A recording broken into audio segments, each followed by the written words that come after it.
January 2nd, 2017. This is I.S.O.Wilds. Today I'm going to talk more about my boots and my equipment. These are my boots. I bought them May of 2015 for my first trip to Royale. Made by Columbia, and they're size 11.5. I love these boots. I wouldn't call them heavy duty, and I wouldn't call them lightweight. They're sort of medium weight. One of the reviews on Amazon that I read about it was about a guy who bought these boots, wore them every day for a year before they wore out. And I think that's reasonable, you know, a lot of wear and tear on these, and these are done pretty well for me.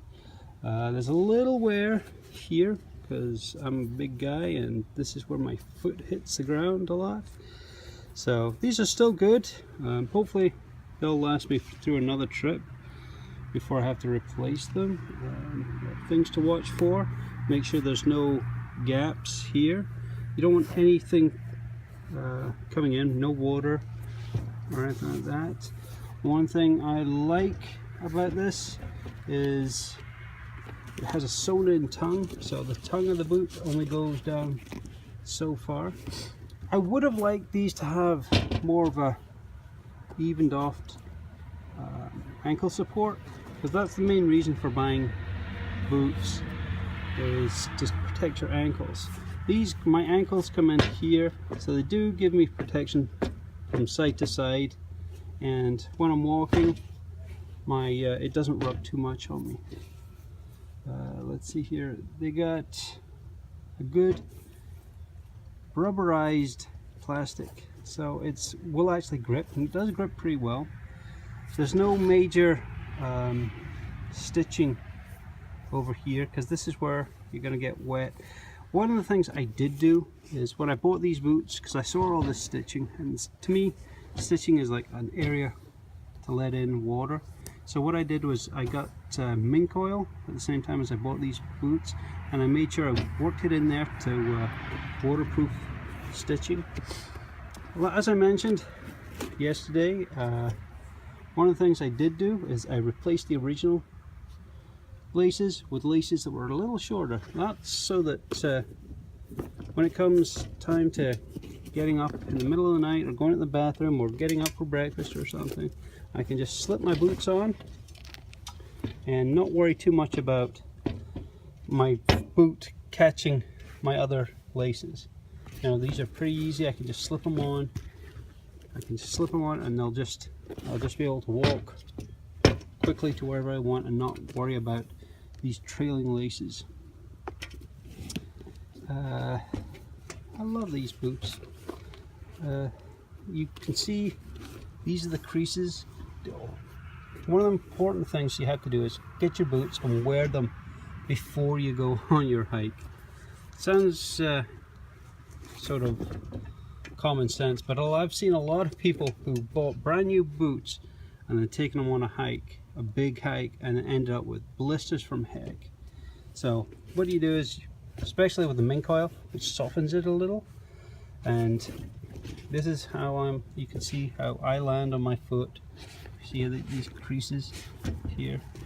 That's just where my foot goes. So if someone else wore these boots, they wouldn't quite fit for them. But these boots, I've worn them, and I've used the mink oil on it, softened it up, so these will actually fit my foot pretty well. What I really want to make sure is that when my foot is in here, it does not slip around at all. So what I do is I use big thick socks. Like I said yesterday, I got mine from Cabela. I also picked up some really thick socks at REI on their garage sale for $2, which were excellent. I really want a thick sock so it insulates my foot and it fills in the gaps in my boot so my foot doesn't move at all. Because every time you're taking a step, and if your foot's moving, it's rubbing, and after miles and miles, you're going to start getting a blister. So that's what you should do.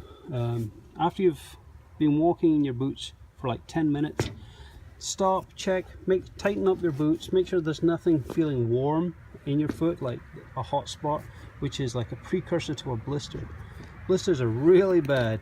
I remember I was walking with some really thin socks and I took like a 3-mile hike and I ended up with a huge blister. So stop it at all costs by making sure your boots are tight, and that should prevent your rubbing. Big thick socks, especially if they come up past your ankles, because that'll stop the side of the boot rubbing up against it. So normally this is how you would lace a boot. You take your lace through these eyelets and then just hook it round the hooks one at a time, cross it and hook it all over the top one, and the same with the other side. You hook it up, and then up here on the top you would cross it over and do a bow. Now every time that the laces cross, you would pull it tight to maintain its snugness to your foot. This is like a standard way to tie your boot. Now if you have certain foot issues, like high arches or something like that, you can actually lock in the tightness each time you cross over, and I'll show you how to do that. Right here you see it's just a crossover and it's simple.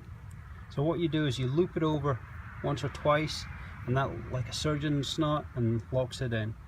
So this is where you would just take it, and normally you would just cross it over and go straight to the eyelet, the hook. But what you can do is you can loop it over. This is a very difficult one, just one hand. So as if you were tying a normal knot, but then you add another one, and this locks the tightness that you've got there in that particular area. That's like almost like you're doing a surgeon's knot, and it will hold it in there for you. So like if you wanted to take your foot and push it down into your boot, this is where you tie it in here. Just as you're going to the next one, if you wanted your boot to be pulled tight against your foot, you'd lock it in there. So see here, we've got the extra lock that'll hold your foot down into your boot, and there it's just a regular crossover, so you get a little bit of give, and then this is us holding it at the top. I've seen this as well. This is where someone has just tied a bow right at the eyelets. It's good for slipping your boot on and off, but it's really not good for hiking, because as you're walking, your ankle is just going to be rubbing around in here, and it's going to be getting blisters and stuff. So I would not recommend that, but if it works for you, it works for you, but it definitely does not work for me. So my point is, you want to have it so that your boot is as snug to your foot as you can, and your foot does not move around, because blisters are really bad. I bought Columbia's men's Newton Ridge Plus hiking boots for $40 off of Amazon. Here are some of the blisters I got from wearing thin socks. The little round thing there that you see, that's a moleskin. The idea is that you put it around your blister to cushion it. Ideally, when you're hiking, you do not want to burst your blisters in case of infection.